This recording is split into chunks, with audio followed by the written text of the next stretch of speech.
Hello everyone, welcome to Sai commerce academy. My name is Ramakant. I hope कि आप सब अच्छे होंगे। तो फ्रेंड्स, जल्दी से आ जाइए लाइव, और यदि लेक्चर में पहली बार आए हैं तो चैनल को कर दीजिए सब्सक्राइब और बेल आइकन को प्रेस कर लीजिए, जिससे कि हमारे आने वाले हर न्यू वीडियो की नोटिफिकेशन आपको सबसे पहले मिले। गाइस, आज का लेक्चर बहुत ही इंपॉर्टेंट है ना। ऐसे ऐसे क्वेश्चन लेकर आया हूँ आपके लिए कि आज आप खुश हो जाएंगे। आपको भी एमसीक्यू सॉल्व करने में मज़ा आ जाएगा, क्योंकि आज के क्वेश्चन ऐसे हैं जो कि यूजीसी के फेवरेट हैं, है ना। मोस्ट रिपीटेड क्वेश्चन है। सपोज़ कि अगर आज आपने इन 15 क्वेश्चन को सॉल्व कर लिया, आज मैं आपके लिए 15 क्वेश्चन लेकर आया हूँ, तो समझ लीजिए कि एग्ज़ाम में 5 में से 4 क्वेश्चन तो आप बना ले जाएंगे। ये बात मैं लिख कर दे सकता हूँ आपको, ये बात मैं लिख कर दे सकता हूँ आपको, है ना। इसीलिए मैं आपसे बोल रहा हूँ कि गाइज़, आज का लेक्चर बिल्कुल भी स्किप ना करें, ठीक है फ्रेंड।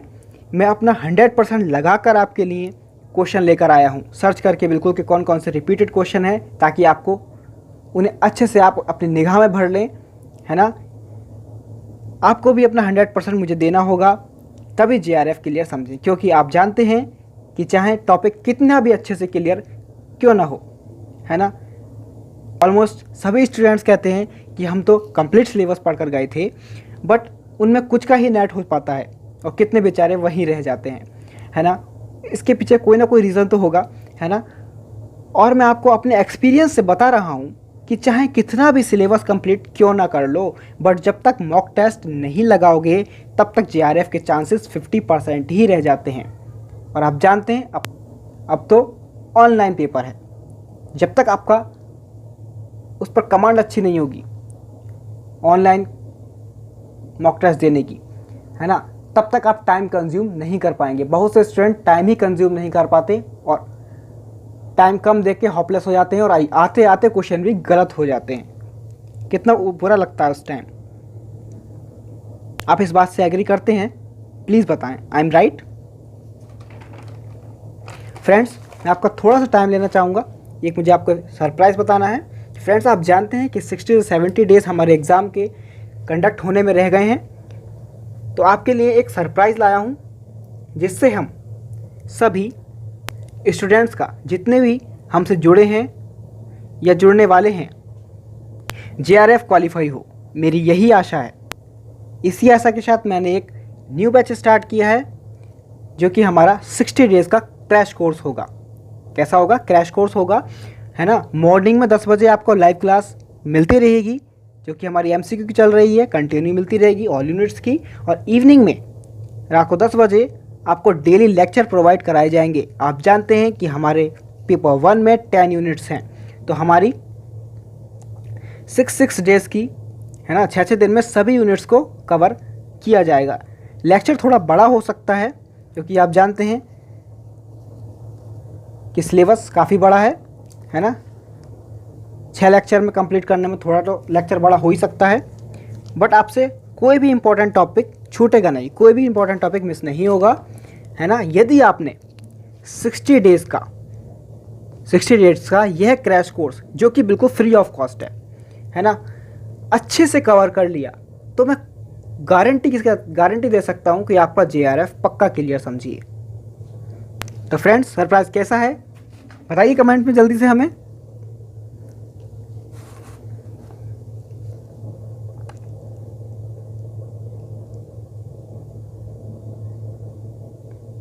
और यदि फ्रेंड्स आप इनकी पीडीएफ लेना चाहते हैं तो आप हमारे टेलीग्राम ग्रुप में जुड़ सकते हैं। टेलीग्राम में सर्च करें साई कॉमर्स एकेडमी, आपको हमारा टेलीग्राम ग्रुप मिल जाएगा। यही लोगो लगा है जो कि हमारे यूट्यूब चैनल का है। तो फ्रेंड्स, आइए friend, without waste any time lecture start करते हैं। आइए फ्रेंड्स, 21 क्वेश्चन आपकी स्क्रीन पर है। 20 क्वेश्चन हम आपको दे चुके हैं। यह आज हमारा 3rd लेक्चर है। यदि आपने प्रीवियस लेक्चर नहीं देखा तो आप ऊपर आई बटन पर जाकर देख सकते हैं।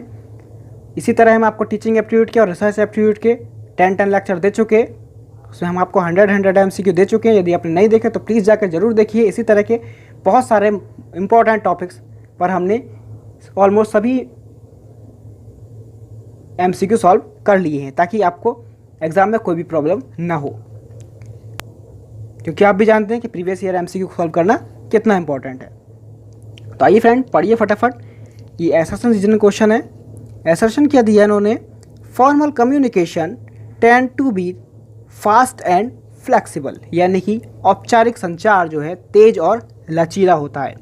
रीज़न क्या बताया इन्होंने, formal communication is a systematic and orderly flow of information, यानी कि औपचारिक संचार सूचना का व्यवस्थित और एक सिस्टमैटिक क्या है, एक फ्लो है, एक orderly systematically flow of information है। ठीक है फ्रेंड, तो ए दिया इन्होंने, A is false but R is correct, यानी कि ए जो है हमारा गलत है और बी जो है सही है, और आर जो है सही है, यानी कि रीज़न सही है। बी है both assertion and reason are correct and R is correct explanation of A. ठीक है फ्रेंड, यानी कि ए और आर दोनों सही हैं और आर ए की सही व्याख्या करता है।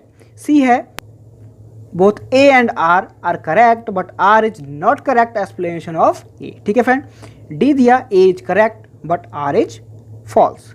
ठीक है फ्रेंड, तो जल्दी से अपना आंसर दीजिए। मैं आपको बता चुका हूँ इन्फॉर्मेशन कम्युनिकेशन और फॉर्मल कम्युनिकेशन दोनों के बारे में इससे प्रीवियस लेक्चर में। यदि आपने उसे पढ़ा होगा तो आप अच्छे से आज क्वेश्चन बना ले जाएंगे। लगाइए फ्रेंड जल्दी से, हमें मोटिवेशन मिलता है आप जल्दी जल्दी अच्छे से आंसर देते हैं तो। फ्रेंड्स सभी आंसर दिया करिए। मैंने कल परसों भी देखा कि कुछ ही बच्चे हमारे आंसर देते हैं और कुछ ऐसे ही बैठे रहते हैं, पता नहीं क्या। आंसर देने में क्या जाता है आपका, गलती तो हो जाएगा मगर एग्ज़ाम में सही होगा। ठीक है फ्रेंड, तो आइए अब मैं अपना आंसर देता हूँ। क्या है इसमें कि formal communication tend to be fast and flexible, है ना, यानी कि औपचारिक संचार जो तेज और लचीला होता है। आप जानते हैं कि फॉर्मल कम्युनिकेशन जो होता है ना, वो एक अपने अधिनियमों का पालन, उसमें एक अधिनियमों का पालन किया जाता है और उसमें समय पर निश्चित नियमों को पालना होता है, और यह एक प्रकार का ऑर्गेनाइजेशन स्ट्रक्चर के बेस पर होता है। तो आप समझ सकते हैं कि ये फास्ट नहीं हो सकता, इसमें कुछ ना कुछ टाइम लग ही जाता है ना फ्रेंड। तो यहाँ गलत हो जाती है असर्शन। इन्होंने कहा कि औपचारिक संचार तेज और लचीला होता है, ये बात गलत है। तेज और लचीला कौन सा होता है, इनफॉर्मल कम्युनिकेशन होता है। ठीक है फ्रेंड, अच्छा रीज़न क्या बताया इन्होंने, रीज़न दिया कि formal communication is a systematic and orderly flow of information. ये बात सही है कि एक ऑर्डर में चलता है, एक सिस्टमेटिक वे में चलता है ना। इसमें सूचना का जो आदान प्रदान होता है वो एक सिस्टमेटिक वे में होता है ना। औपचारिक संचार सूचना का जो व्यवस्थित करण है वो एक फ्लो में होता है, सीधा फ्लो चलता है। तो यहाँ कहीं ना कहीं हमारा रीज़न करेक्ट है, वही आंसर यहाँ लगाना था कि A is false but R is correct. ठीक है फ्रेंड, आपको अच्छे से क्लियर हो गया हो तो प्लीज़ बता दीजिए जल्दी से। आइए नेक्स्ट क्वेश्चन पर बढ़ते हैं। नेक्स्ट क्वेश्चन आपकी स्क्रीन पर 22 क्वेश्चन। फ्रेंड हमने ग्रेप वाइन पर कल भी बात कर चुके हैं हम। अगर आपने हमारा कल का लेक्चर देखा हो, कल आप हमारी लाइव क्लास में आए हो, तो आज इस क्वेश्चन को आप बना ले जाएंगे बिल्कुल। परसों भी इस पर बात हुई थी। क्या है, the term grapevine is also known as, यानी कि जब शब्द जो है हमारा ग्रेप वाइन के रूप में भी जाना जाता है। कौन सा है, ए है हॉरिजॉन्टल कम्युनिकेशन यानी कि क्षैतिज संचार, बी है डाउनवर्ड कम्युनिकेशन यानी कि नीचे कोई और संचार, सी है इनफॉर्मल कम्युनिकेशन यानी कि अनौपचारिक संचार, और डी है अपवर्ड कम्युनिकेशन यानी कि ऊपर की ओर संचार। तो फ्रेंड जल्दी से आंसर दीजिए, क्या होने वाला है इसका आंसर। आई होप कि आपको इसका आंसर पता होगा, जल्दी से दीजिए, फिर मैं आपको इन चारों के बारे में थोड़ा थोड़ा बता दूंगा। जल्दी से आंसर दीजिए फ्रेंड्स।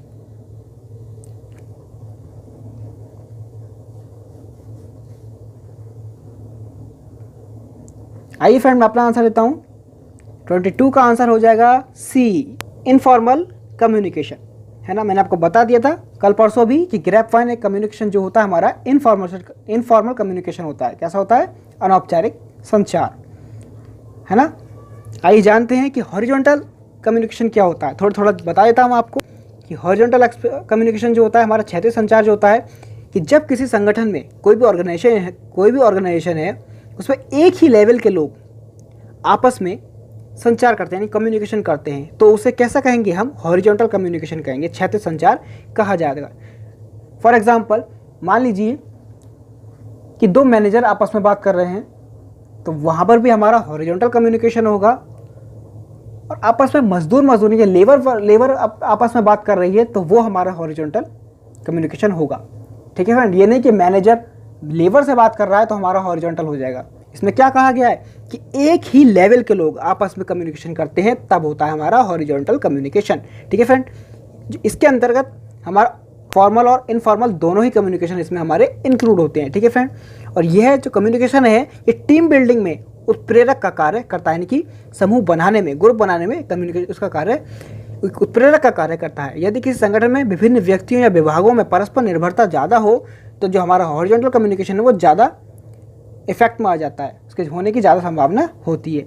आइए थोड़ा सा डाउनवर्ड कम्युनिकेशन के बारे में जान लें। डाउनवर्ड कम्युनिकेशन कब होगा? जब कोई ऐसे सपोज कीजिए जब कोई मैनेजर किसी लेबर से कोई इन्फॉर्मेशन सेंड करता है, कोई भेजता है, तो वो कौन सा होगा? डाउनवर्ड, यानी कि ऊपर से नीचे की ओर। ठीक है फ्रेंड, ऊपर से नीचे की ओर जो होगा हमारा वो होगा हमारा डाउनवर्ड कम्युनिकेशन। जैसे मैनेजर कोई लेबर को कोई मैसेज सेंड करता है। ठीक है फ्रेंड, ठीक है। इनफॉर्मल कम्युनिकेशन के बारे में आपको बता ही दिया पहले भी। और अपवर्ड कम्युनिकेशन में क्या होता है? अपवर्ड कम्युनिकेशन होता है हमारा ऊपर की ओर। जब कोई लेबर मैनेजर के लिए कोई मैसेज सेंड करती है ना, तो वो कौन सा होता है? अपवर्ड कम्युनिकेशन होता है। ठीक है फ्रेंड, आई होप कि आपको क्लियर हुआ होगा। इसका आंसर हो जाएगा हमारा इनफॉर्मल कम्युनिकेशन। ठीक है फ्रेंड, तो फ्रेंड कैसा लग रहा है लेक्चर को कर दीजिए फटाफट लाइक, वीडियो को लाइक कर दीजिए। आइए नेक्स्ट क्वेश्चन पढ़ते हैं। 23 क्वेश्चन आपकी स्क्रीन पर है। Which of the following are the characteristics feature of communication, यानी कि निम्नलिखित में से कौन सी संचार की विशिष्ट विशेषताएं हैं। फ्रेंड आपको कम्युनिकेशन का मीनिंग, कंसेप्ट, उसका नेचर, कैरेक्टरिस्टिक्स अच्छे से क्लियर होने चाहिए। ठीक है फ्रेंड, तो क्या इसमें ये दिया है? Communication involves exchange of ideas, fact and opinion, है ना, यानी कि संचार में विचारों, तथ्यों और विचारों का जो आदान प्रदान है वो होता है। ठीक है फ्रेंड, बी दिया इन्होंने communication involves both information and understanding, यानी कि संचार में सूचना और समझ दोनों शामिल होते हैं, दोनों इंक्लूड होते हैं।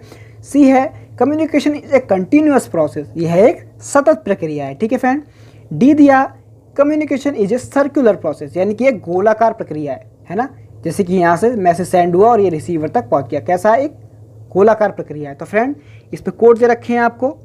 ए में दिया ए बी सी डी, यानी चारों सही हैं। बी में है ए बी सी सही है, सी में ए बी डी सही है, या डी में दिया गया है बी सी डी सही है। तो फ्रेंड जल्दी से अपना आंसर दीजिए, मुझे आपके आंसर का इंतजार है। जल्दी जल्दी आंसर दीजिए फ्रेंड, ज़्यादा हार्ड क्वेश्चन नहीं है, मॉडरेट क्वेश्चन है। और ये सारे एमसीक्यू जो है हमारे ये प्रीवियस ईयर एमसीक्यू आप देख सकते हैं चाहे जाकर। तभी मैंने आपसे कहा यदि आपने आज इन 15 क्वेश्चन को सॉल्व कर लिया तो समझ लीजिए कि आपके आज एग्जाम में जो है 5 में 4 क्वेश्चन आप बना ले जाएंगे, क्योंकि इन्हीं टॉपिक्स में से रिपीट होते रहते हैं क्वेश्चन। आइए फ्रेंड्स मैं अपना आंसर देता हूं, यदि आपने दे दिया हो। 23 का आंसर हमारा हो जाएगा ए, यानी हमें ए बी सी डी सभी सही है। ठीक है friend, communication involves exchange of ideas, fact and opinion, यानी कि संचार के विचारों, तथ्यों और विचारों का आदान प्रदान होता है। बी में कहा गया communication involves both information and understandings, संचार में सूचना और समझ दोनों शामिल हैं। सी दिया था इन्होंने communication is a continuous process, आप भी जानते हैं कि ये कंटिन्यूस प्रोसेस है, चलता रहता है ये। और डी है communication is a circular process. ठीक है, जैसे मैंने आपको बताया कि सेंडर से लेकर रिसीवर तक एक गोलाकार प्रक्रिया के रूप में चलता रहता सर्कुलर प्रोसेस है। ठीक है फ्रेंड, आई होप कि आपको काफ़ी अच्छे से क्लियर हो गया होगा। 4 कैरेक्टरिस्टिक्स तो आपको उसको यही याद हो गए, है ना फ्रेंड्स। तो आइए कैसा लग रहा है आपको लेक्चर फ्रेंड, जरूर बताइए। आइए नेक्स्ट क्वेश्चन पढ़ते हैं फ्रेंड, मुझे भी आज काफ़ी मज़ा आ रहा है इन क्वेश्चन को कराते हुए आपको। Effectiveness of communication can be traced from which of the following, यानी कि संचार की प्रभावशीलता का पता जो है निम्न में से किसके द्वारा लगाया जा सकता है। ए दिया एटीट्यूड सर्विस, यानी कि दृष्टिकोण सर्वेक्षण करके। बी दिया परफॉर्मेंस रिकॉर्ड्स, यानी कि प्रदर्शन रिकॉर्ड्स देखकर। सी है स्टूडेंट्स अटेंडेंस, छात्रों की उपस्थिति देखकर। ठीक है फ्रेंड, और डी दिया सिलेक्शन ऑफ कम्युनिकेशन चैनल, यानी कि संचार चैनल का चयन करके। तो फ्रेंड्स कम्युनिकेशन, क्लासरूम कम्युनिकेशन पर भी मैं आपको कल बता चुका और कम्युनिकेशन की इफेक्टिवनेस पर भी मैं आपको कल बता चुका। फ्रेंड यदि आपने नहीं देखा, थोड़ा सा बड़ा लेक्चर है, जरूर देखिए, उसमें बहुत से ज़्यादा क्वेश्चन मैंने आपको टॉपिक में क्लियर कर दिए हैं, अलग अलग टॉपिक देकर। ए दिया है इन्होंने ए बी डी सही है, बी दिया ए बी सी डी चारों सही हैं, सी है ए बी सी सही है, और डी है बी सी डी सही है। तो फ्रेंड वीडियो को स्किप मत करिए प्लीज़, सभी फ्रेंड्स आंसर दीजिए जल्दी जल्दी। कल भी मैंने देखा स्टार्टिंग में तो कई बच्चे थे और बाद में भाग गए, आप ही के लिए गलत है फ्रेंड्स ये।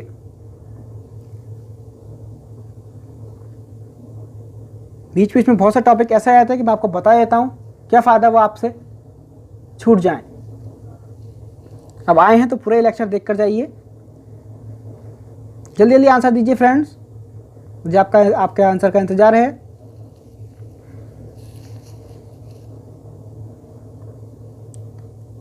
आइए फ्रेंड्स, मैं अपना आंसर देता हूँ। अब 24 का आंसर हो जाएगा हमारा सी, ए बी सी सही है हमारा।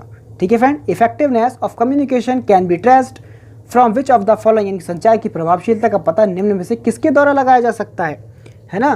तो यह हमारा हो जाएगा एटीट्यूड सर्वे, ए बी है हमारा, बी है परफॉर्मेंस रिकॉर्ड, सी है स्टूडेंट्स अटेंडेंस, यानी छात्रों की उपस्थिति से। ठीक है फ्रेंड, इफेक्टिवनेस को जाना जा सकता है। बस उन्होंने कहा फोर्थ में डी दिया सिलेक्शन ऑफ कम्युनिकेशन चैनल, है ना, ये इससे कहीं ना कहीं रिलेटेड नहीं लगता है। तो हमारा कौन सा आंसर हो जाएगा, ए बी सी, सी हमारा आंसर करेक्ट है। ठीक है फ्रेंड, तो इसी तरह से आंसर लगाए जाते हैं फ्रेंड्स। आई होप कि आपको क्लियर हुआ होगा फ्रेंड्स। आइए नेक्स्ट क्वेश्चन पर बढ़ते हैं। 25 क्वेश्चन आपकी स्क्रीन पर है। Which of the following is not a principle of effective communication. Friends देखिए, इफेक्टिव कम्युनिकेशन का टॉपिक कितनी बार, अभी हमने 5 क्वेश्चन लगाए, 5 में 2 या 3 क्वेश्चन तो हमारे इफेक्टिवनेस कम्युनिकेशन पर आ गए। समझ रहे हैं ना आप मेरी बात में क्या कहना चाह रहा हूँ। निम्नलिखित में से कौन प्रभावी संचार का सिद्धांत नहीं है। ए दिया strategic use of grape wine, यानी कि ग्रेप वाइन का रणनीतिक उपयोग। बी दिया परसेसिव एंड कन्वेंसिंग डायलॉग्स, यानी कि प्रत्ययकारी और विश्वासोत्पादक बातचीत। सी दिया पार्टिसिपेशन ऑफ द ऑडियंस, यानी कि श्रोताओं की भागीदारी। डी दिया one way transfer of information, की जानकारी का एक तरफा हस्तांतरण। तो फ्रेंड जल्दी से आंसर दीजिए, मुझे आपके आंसर का इंतजार है, क्योंकि मैं आपको इफेक्टिव कम्युनिकेशन बता चुका, परसों भी बताया, कल भी बताया और आज भी बता ही दिया। जल्दी से आंसर दीजिए। आई होप कि आप बिल्कुल सही आंसर लगाएंगे फ्रेंड्स। थोड़ा सा कॉमन सेंस लगाकर आंसर दीजिए, क्योंकि थोड़े थोड़े चारों ही जो हमारे ऑप्शन है वो सिमिलर लगते हैं, तो बिल्कुल अप्रोप्रिएट हमें जो है बिल्कुल लगाना होता है आंसर। यहीं पर यूजीसी हमारा टेस्ट लेती है। अगर बिल्कुल अलग दे देगी तो कोई भी आंसर लगा ले जाएगा, इसलिए सिमिलर लगाती है कि आपके एप्टीट्यूड का टेस्ट लिया जा सके। हमारा कैसा टेस्ट है ये, एप्टीट्यूड टेस्ट तो ही है हमारा। फ्रेंड जल्दी से आंसर दीजिए। आइए फ्रेंड्स, मैं अपना आंसर लेता हूं अब। 25 का हमारा आंसर है D, one way transfer of information. क्या पूछा था यहाँ पर, प्रिंसिपल नॉट प्रिंसिपल पूछा था, कौन सा प्रभावी संचार का सिद्धांत नहीं है। यही तो इसी तरह से पूछे जाते हैं, नॉट है ना, है नहीं है, यहीं पे मात खा जाते हैं बच्चे। ऐसे ही पूछते, कहीं पर लगा देगी नॉट, कहीं पर लगा देगी कि मतलब कौन सा है इनमें से। कहीं आपका ध्यान बटा, नॉट आपने नहीं पढ़ पाए तो देख लीजिए आप क्या लगा सकते हैं, इसमें से गड़बड़ हो जाएगा नहीं। तो ध्यान से पड़ेगा, विच of the following not a principle of effective communication, निम्नलिखित में से कौन सा प्रभावी संचार का सिद्धांत नहीं है ना। ये दिया था strategic use of grape wine, जो कि एक हमारा इफेक्टिव कम्युनिकेशन का प्रिंसिपल है ना, ग्रेप वाइन का रणनीतिक उपयोग। बी दिया परसुएसिव एंड कन्विंसिंग डायलॉग्स, यानी कि प्रत्ययकारी और विश्वासोत्पादक बातचीत, हमारा ये भी इसका प्रिंसिपल है। सी है पार्टिसिपेशन ऑफ द ऑडियंस, श्रोताओं की भागीदारी। आप भी समझ रहे होंगे ये हमारे सभी इसके प्रिंसिपल हैं। बट इन्होंने कहा one way transfer of information, जानकारी का एक तरफा हस्तांतरण, ये इसका सिद्धांत नहीं है। इफेक्टिवनेस कैसे आएगी, जब उधर से फीडबैक भी दिया जाए। इन्होंने बोल दिया कि one way transfer of information, की जानकारी का एक तरफा हस्तांतरण कैसे हो सकता है, कम्युनिकेशन इफेक्टिव हो ही नहीं सकता, और ये इसका प्रिंसिपल भी नहीं है। तो यही इसका एक अप्रोप्रिएट आंसर था फ्रेंड। ठीक है फ्रेंड, आई होप कि आप मेरी बात समझ पा रहे होंगे। फिर लेक्चर अच्छा लग रहा हो तो प्लीज़ लाइक जरूर कर दीजिए फ्रेंड, और हमारे साथ लास्ट तक जरूर बने रहिए। 26 क्वेश्चन आपका स्क्रीन पर है। In communication the language is, यानी कि संचार में भाषा है। ए दिया द नॉन वर्बल कोड, एक गैर मौखिक कोड। बी है द वर्बल कोड, यानी कि मौखिक कोड। सी है इंट्रापर्सनल, है ना, इनके अंतर्वैयक्तिक, जो मैंने कल पर आपको बताया था। डी है द सिंबलिक कोड, यानी कि प्रतीकात्मक कोड। तो फ्रेंड जल्दी से आंसर दीजिए, काफ़ी इजी क्वेश्चन है, थोड़ा सा कॉमन सेंस लगाकर अपना आंसर जरूर दीजिए। सभी फ्रेंड्स आंसर दें, आपकी हैबिट बढ़ती है लगाने की, और टाइम से लगाने की कोशिश करिए जल्दी जल्दी, ताकि आपका टाइम अच्छे से कंज्यूम हो सके एग्जाम में, फालतू टाइम वेस्ट ना हो। जल्दी से लगाइए फ्रेंड, आई होप कि आपको पता होगा। फिर मैं बताता हूँ इसका आंसर।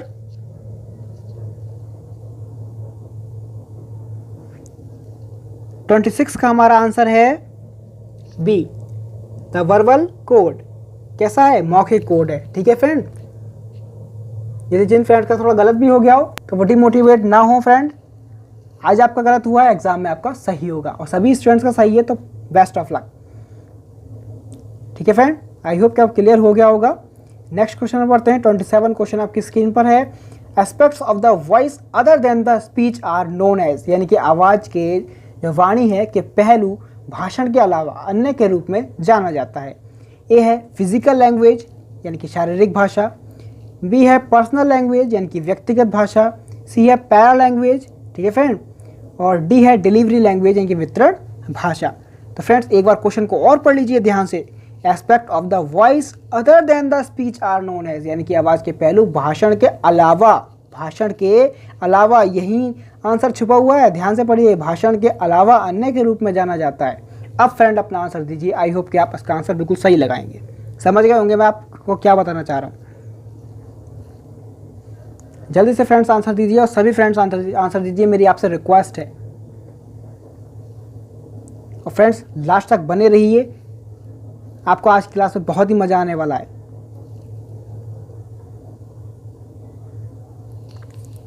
जल्दी जल्दी आंसर दीजिए फ्रेंड्स।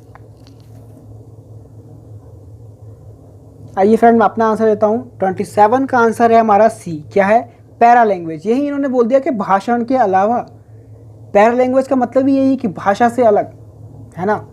यही इसका आंसर हो जाता कि expect of the voice other than the speech are known as, तो इसे हम जानेंगे पैरा लैंग्वेज के नाम से। ठीक है फ्रेंड, फिजिकल लैंग्वेज तो है नहीं, जो कि बॉडी लैंग्वेज हमारी होती है, पर्सनल लैंग्वेज भी नहीं है और डिलीवरी लैंग्वेज भी नहीं है। इसने सीधा सीधा कहा था कि अदर देन द स्पीच, वो हमारी होगी पैरा लैंग्वेज। ध्यान से रख लीजिए फ्रेंड अपने माइंड में। ठीक है फ्रेंड, आई होप क्या क्लियर हुआ होगा। आइए नेक्स्ट क्वेश्चन पर बढ़ते हैं। 28 क्वेश्चन आपकी स्क्रीन पर है। Using the central point of the classroom communication as the beginning of a dynamic pattern of ideas if is referred to as, यानी कि विचारों के गतिशील पैटर्न की शुरुआत के रूप में कक्षा संचार के केंद्रीय बिंदु का उपयोग नियमानुसार किया जाता है। ए दिया सिस्टमाइजेशन यानी कि प्रणालीकरण, बी है प्रॉब्लम ओरिएंटेशन यानी कि समस्या अभिविन्यास या समस्या उन्मुखीकरण, सी है आइडिया प्रोटोकॉल, ठीक है फ्रेंड, डी दिया माइंड मैपिंग। ठीक है फ्रेंड, तो जल्दी से आंसर दीजिए। क्या कहा, एक बार और क्वेश्चन पढ़ के सुना देता हूं आपको मैं। यूजिंग द सेंट्रल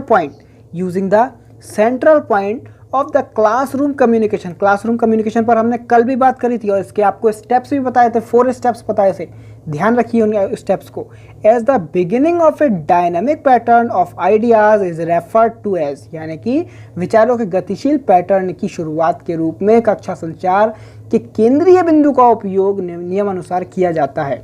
जल्दी से आंसर दीजिए फ्रेंड, आई होप कि आप समझ पा रहे होंगे।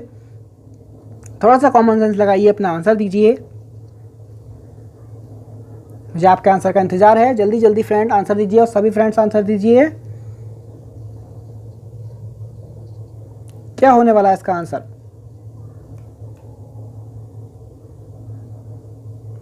आइए friend without waste any time मैं आपको अपना आंसर बता देता हूं। 28 का आंसर है हमारा डी, क्या है, माइंड मैपिंग।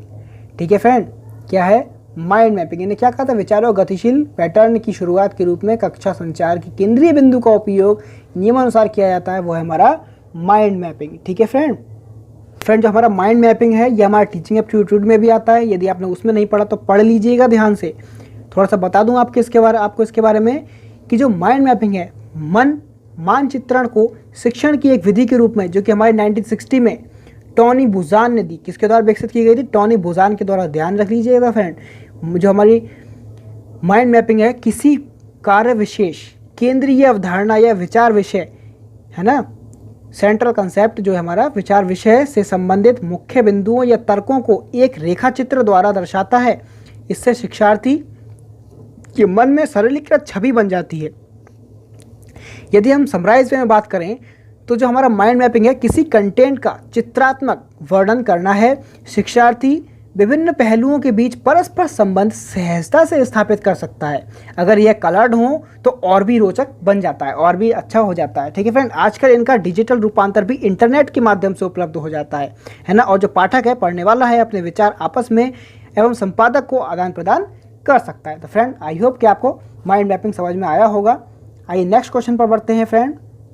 मज़ा आ रहा है ना लगाने में लेक्चर? जरूर बताएं हमें कमेंट बॉक्स में। क्या है 29 question? Most often the teacher student communication is, यानी कि शिक्षक छात्र संप्रेषण प्राय होता है। ए है स्प्यूरियस यानी कि विवेचनात्मक, बी है क्रिटिकल यानी कि अप्रामाणिक, सी है यूटिलिटेरियन यानी कि उपयोगितावादी, और डी है हमारा कन्फ्रंटेशनल यानी कि प्रतिरोधात्मक। तो फ्रेंड जल्दी से आंसर दीजिए कि शिक्षक छात्र संप्रेषण प्राय होता है, दोनों मतलब किस तरह का कम्युनिकेशन होता है ना? जल्दी से आंसर दीजिए। आई होप कि आपको इसका आंसर पता होगा फ्रेंड्स। मैंने आपसे जब पहले भी बोल दिया फ्रेंड, अगर यदि आपने आज 15 क्वेश्चन लगा लिए अच्छे से, है ना, तो समझ लीजिए आपके 5 में 4 क्वेश्चन तो एग्जाम में कम हो ही जाएंगे क्लियर। मान कर चलिए मेरी बात। आइए फ्रेंड मैं अपना आंसर देता हूँ। 29 का आंसर है हमारा सी। क्या है? उपयोगितावादी, यूटिलिटेरियन। ठीक है फ्रेंड, आई होप कि आपको क्लियर हुआ होगा फ्रेंड। नेक्स्ट क्वेश्चन पर बढ़ते हैं। 30 क्वेश्चन आपकी स्क्रीन पर है। इन ए क्लासरूम एक communicators trust level is determined by, यानी कि एक कक्षा में एक संचारक जो एक कम्युनिकेटर है का विश्वास स्तर जो कि उसका ट्रस्ट लेवल है निम्न द्वारा निर्धारित किया जाता है। ए दिया द यूज ऑफ हाइपरबोल, ठीक है फ्रेंड, हाइपरबोल का उपयोग करके। बी है the change of voice level, यानी कि आवाज़ के स्तर का परिवर्तन करके। सी है the use of abstract concept, यानी कि अमूर्त अवधारणाओं का उपयोग। और डी है आई कॉन्ट्रैक्ट, यानी कि आंख से संपर्क करें। ठीक है फ्रेंड, जल्दी से बताइए इसका आंसर क्या होने वाला है। In a classroom a communicator trust level is determined, एक कक्षा में एक संचारक एक कम्युनिकेटर का विश्वास स्तर इनके ट्रस्ट लेवल निम्न द्वारा निर्धारित किया जा सकता है। ऐसा कौन सा है चारों में से जिसके द्वारा डिटरमाइंड होता है? तो फ्रेंड जल्दी से आंसर दीजिए, थोड़ा सा कॉमन सेंस लगा के आंसर दीजिए। अब आई होप कि आप भी इसका आंसर लगा ले जाएंगे। सभी फ्रेंड्स आंसर दीजिए और वीडियो को स्किप मत करिएगा फ्रेंड्स, मेरी बात सुन लीजिएगा, जल्दी से आंसर दीजिए। आइए फ्रेंड्स मैं अपना आंसर देता हूँ। 30 का आंसर हमारा है डी। क्या है? आई कॉन्ट्रैक्ट, सीधे सीधे आंख से संपर्क, है ना फ्रेंड, तभी हम उसके विश्वास स्तर को जान सकते हैं। जैसे बोलते हैं ना कि आम भाषा में विश्वास आंखों से झलकता है, वही यहाँ पर समझ लीजिए आप कि एक कम्युनिकेटर का जो ट्रस्ट लेवल है उसे हम आंख से संपर्क करके आई कांटेक्ट करके देख सकते हैं, डिटरमाइन कर सकते हैं। ठीक है फ्रेंड, ये छोटे छोटे पॉइंट्स ही होते हैं जो एग्जाम में हमें आंसर लगाने में हेल्प करते हैं, है ना फ्रेंड। 31 क्वेश्चन आपकी स्क्रीन पर है। The choice of communication partners is influenced by factors of, यानी कि संचार भागीदारों की पसंद के कारकों से प्रभावित होता है। ध्यान से पढ़ेगा। ए है प्रॉक्सिमिटी, यूटिलिटी और लोनलाइनेस, यानी कि निकटता, उपयोगिता और अकेलापन। बी दिया है यूटिलिटी, सेक्रेसी, डिसोनेंस, यानी कि उपयोगिता, गोपनीयता और असंगति। सी है सेक्रेसी, डिसोनेंस और डिसेप्शन, यानी कि गोपनीयता, असंगति और छल। डी है डिसिमिलैरिटी, डिसोनेंस और डेविएंस, यानी कि विसंगति, असंगति और विचलन। ठीक है फ्रेंड, तो जल्दी से आंसर दीजिए कि संचार भागीदारों की पसंद के कारकों से प्रभावित होता है। The choice of communication partners is influenced by factors of. जल्दी से आंसर दीजिए फ्रेंड, मुझे नहीं लगता आपको ज़्यादा टाइम लगेगा इस क्वेश्चन का आंसर देने में। जल्दी से आंसर दें फ्रेंड, सभी फ्रेंड्स आंसर दें। आइए फ्रेंड अब मैं अपना आंसर देता हूँ। 31 का हमारा आंसर है ए। क्या है? प्रॉक्सिमिटी, यूटिलिटी और लोनलाइनेस, यानी कि निकटता, उपयोगिता और अकेलापन, है ना। संचार भागीदारों की पसंद की कारकों को इफेक्ट करता है ये। ठीक है फ्रेंड, ध्यान रख लीजिएगा। आई होप कि आपको क्लियर हुआ होगा। नेक्स्ट क्वेश्चन पर बढ़ते हैं। 32 क्वेश्चन आपकी स्क्रीन पर है। Every communicator has to experience, प्रत्येक संचारक को अनुभव करना होता है। क्या अनुभव करना होता है? ए दिया मैनिपुलेटेड इमोशंस, यानी कि भावनाओं को व्यक्त किया, है ना। बी है एंटिसिपेटरी एक्साइटमेंट, यानी कि प्रत्याशा, उत्तेजना। सी है द इशू ऑफ होमोफिल्स, यानी कि होमोफाइल्स का, सी है द इशू ऑफ होमोफाइल्स यानी कि होमोफाइल्स का मुद्दा, इशू उसका। डी है स्टेटस डिसलोकेशन यानी कि स्थिति अव्यवस्था। तो फ्रेंड बताइए कि प्रत्येक संचारक को, प्रत्येक कम्युनिकेटर को अनुभव करना होता है, किस चीज़ का अनुभव करना होता है? अपने आप को उस जगह रखकर देखेंगे तो आप जल्दी से आंसर लगा सकते हैं और बिल्कुल अप्रोप्रिएट आंसर लगा सकते हैं, जिससे कि हमारा टीचिंग एप्टीट्यूड में काम आता है कि टीचर के पर्पज से क्वेश्चन पूछा गया तो आप खुद टीचर बन जाइए और उसके बेस पर समझिए आंसर को। और यदि स्टूडेंट्स के बेस पर आंसर क्वेश्चन है, आप समझ रहे हैं कि स्टूडेंट के बेस पर है, तो एक स्टूडेंट के बेस पर समझ कर देखिए। 100% श्योरिटी है कि आपका वो आंसर बिल्कुल करेक्ट होगा, बिल्कुल करेक्ट होगा। तो लगाइए फ्रेंड जल्दी से आंसर, सभी फ्रेंड्स आंसर दीजिए। आई होप कि आपका आंसर सही होगा। जल्दी से फ्रेंड्स, कीप इट अप।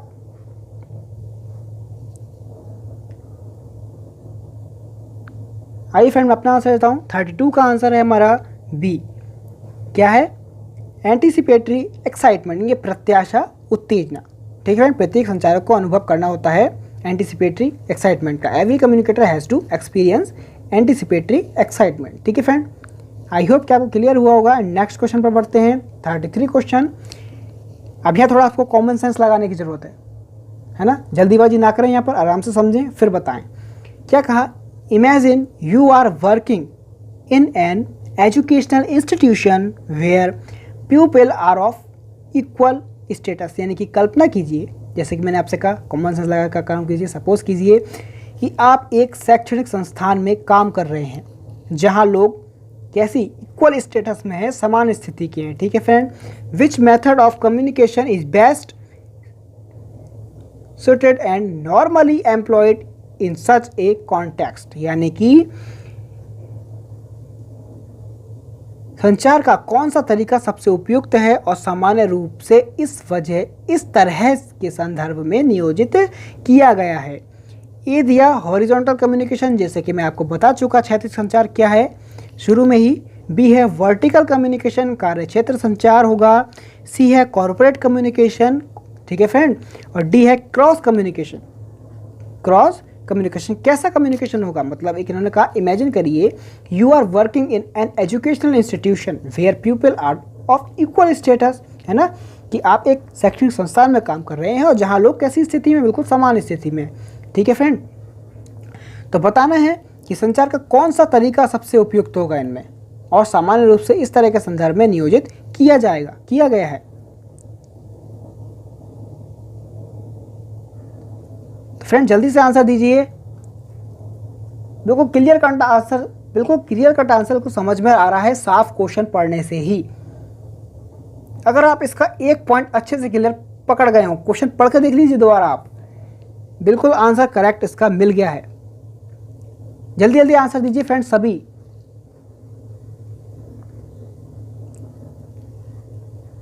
आइए फ्रेंड अब मैं अपना आंसर देता हूं। इसमें साफ साफ हमें पकड़ में आ गया था कि इक्वल स्टेटस पर हैं, चाहे इक्वल स्टेटस बोल लो, है ना, चाहे इक्वल लेवल बोल लो, है ना। क्या होगा इसका आंसर? इसका सीधा सीधा आंसर हो रहा है ए, हॉरिजॉन्टल कम्युनिकेशन। अभी हमने यही तो बताया था आपको, हॉरिजॉन्टल कम्युनिकेशन बताया था तो कि जहां पर एक ही लेवल पर बात होती है तो वहां हमारा हॉरिजॉन्टल कम्युनिकेशन हो जाता है। साफ साफ कह दिया कि working in an educational institution where people are of equal status, तो यही आपको समझ आना चाहिए था कि इसका आंसर हो जाएगा हॉरिजॉन्टल कम्युनिकेशन।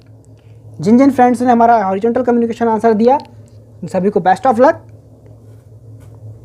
आपका प्रिपरेशन अच्छा से चल रहा है। तो आइए फ्रेंड नेक्स्ट क्वेश्चन पर बढ़ते हैं। 34 क्वेश्चन आपकी स्क्रीन पर है। Identify the important element a teacher has to take cognizance of while addressing students in a classroom, यानी कि एक कक्षा में छात्रों को संबोधित करते समय एक शिक्षक को उस महत्वपूर्ण तत्व को पहचानना है जिस पर उसे संज्ञान लेना है। फ्रेंड्स थोड़ा क्वेश्चन को डीपली पढ़ लीजिए करिए, एक बार चाहे 2 बार पढ़ लीजिए, पर अच्छे समझ लीजिए कि आखिर कहना क्या चाह रहा है ना। ये दिया इन्होंने अवॉइडेंस ऑफ प्रॉक्सिमिटी, यानी निकटता से अभाव, निकटता से बचाव, है ना, उसको अवॉइड करना। बी है वॉइस मॉड्यूलेशन, के आवाज़ का मॉड्यूलेशन देखना। सी है रिपीटिव पॉज, यानी कि रिपीटेटिव पॉज यानी कि दोहराव ठहराव, दोहराव देखना यानी कि दोहराव देखना। डी है फिक्स्ड पॉस्चर यानी कि निश्चित मुद्रा। तो फ्रेंड जल्दी से बताइए इसका आंसर, थोड़ा सा कॉमन सेंस लगाइए। मैं एक बार और पढ़ देता हूँ क्वेश्चन कि identify the important element a teacher has to take cognizance of while addressing students in a classroom. एक कक्षा में छात्रों को संबोधित करते समय एक टीचर जो एक शिक्षक को उस महत्वपूर्ण तत्व को पहचानना है जिस पर उसे संज्ञान लेना है। जल्दी से आंसर दीजिए फ्रेंड्स, काफ़ी इजी क्वेश्चन है और इम्पोर्टेंट भी है, जैसे कि आपको बता ही दिया कि आज के सभी क्वेश्चन इंपॉर्टेंट हैं।